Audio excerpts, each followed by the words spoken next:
السلام عليكم ورحمة الله وبركاته. أهلا بيكم في قناتي عالم الطبخ مع ليلي. النهاردة بقى هعمل لكم طريقة حمص الشام أو الحلبسة بطريقة عربيات الكورنيش، وكمان هنعمل دقة الحمص اللي بالكمون والشطة، بس حكاية من غير بقى افتكاسات، طريقة بسيطة جدا. بس قبل ما نبدأ الوصفة ياريت لايك والاشتراك في القناة علشان تكبر بيكم ان شاء الله. معايا نص كيلو من حمص الشام. الحمص دوت انا نقعاه لمدة 12 ساعة، يعني نقعته من بالليل حوالي الساعة 12 بالليل كده، ما عملتوش الا حوالي المغرب كده، يعني ممكن يكون اقل او انا مش حاسباها بالظبط يعني.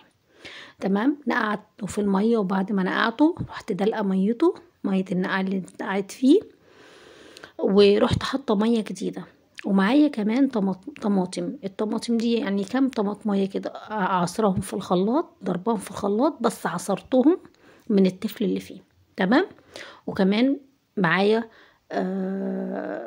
كام فص توم، بس مش كتير، يا ريت كتير علشان ما يديش حموضه. تمام، هبتدي ان انا اقلب المكونات دي كلها، وابتدي احطها على النار تغلي شويه. شايفين لونه تحفة وجميل جدا. هبتدي ان انا اسيبه لحد ما يغلي، ابتدي في نص قبل ما يستوي، ما يدخل في السوا شوية، هبتدي بقى ان انا احط التوابل. هحط بقى ملح وشوية كمون بس مش كتير، ومعايا بقى البابريكا اللي بتخلي لونه احمر وجميل، ومعايا بصل بودرة وتوم بودرة. والمكون بقى اللي بيخليه حلو قوي يديله ريحة حلوة، مكعب مرق الدجاج ده براحتك، عايزة تحطيه، مش عايزة خلاص، بس هو بيدي طعم حلو جدا. هبتدي اقلب المكونات دي واسيبه لحد ما يستوي تماما. هو ما خدش معايا ساعة الا ربع، يعني ما خدش معايا كتير سوا، علشان انا طبعا نقعاه قبليها. فلما بتنقعيه، كل ما بتنقعيه اكتر كل ما بيبقى احسن ويستوي. شايفين بعد ما استوى، شايفين مستوي جدا وريحته جنان، التوابل مخليها ريحته حلوة جدا. هبتدي بقى ان انا قبل ما احطه في الكوبايات هعمل الدقة اللي انا هعملها. معايا معلقة كبيرة كمون، ومعايا معلقة كبيرة شطة.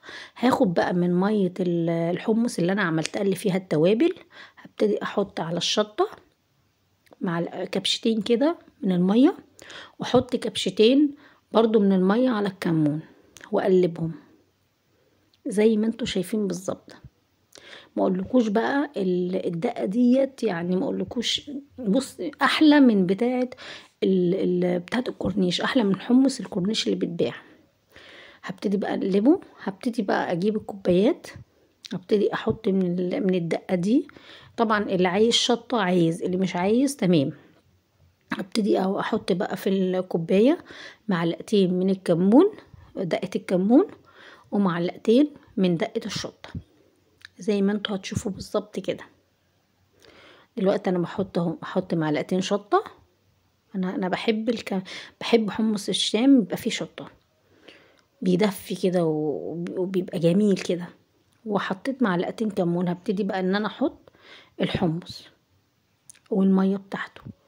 ما اقولكوش يا جماعة بقى على الريحة والطعم شايفين اصلا لونه عامل ازاي، احمر وجميل، ولا طعمه والله احلى من اللي بيتباع بره.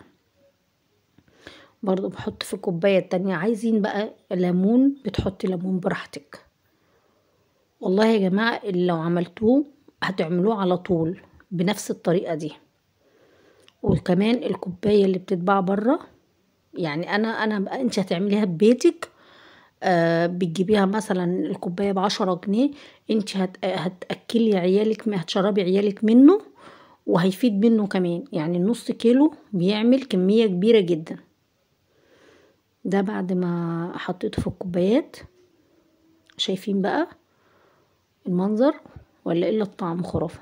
يا ريت بقى يا جماعة تكون عجبتكم الوصفة، ويا ريت تجربوها. ولايك يا جماعة.